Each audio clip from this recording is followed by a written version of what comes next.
Hi friends! Thanks for tuning in. If you like this video, please give it a like, comment below, and take a moment to subscribe to our channel. Welcome to East Tawas, a charming small town located on the shores of Lake Huron in Michigan. This community is known for its beaches, marinas, and scenic waterfront, making it a popular destination for boating and fishing. The history of East Tawas dates back to the 1860s, when settlers arrived and began developing homes and businesses along the bay. Over the years, East Tawas became a hub for summer tourism, attracting visitors looking to enjoy the lake, parks, and local events. The area's natural beauty, including sandy beaches and forested trails, has always been a key part of its appeal. Today, East Tawas retains its small-town charm while welcoming travelers seeking relaxation and outdoor recreation. Whether you're here to fish, boat, or simply soak up the lakefront scenery, East Tawas offers a welcoming Michigan getaway.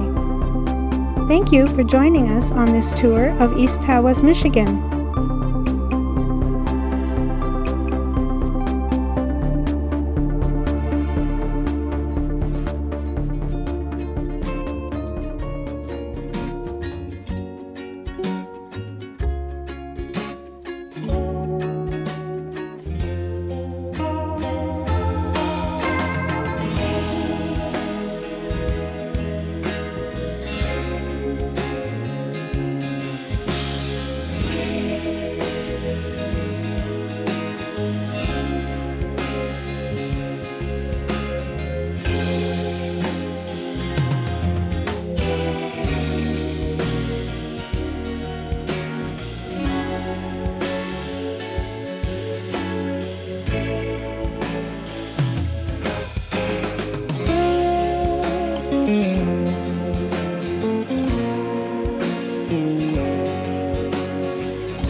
watching.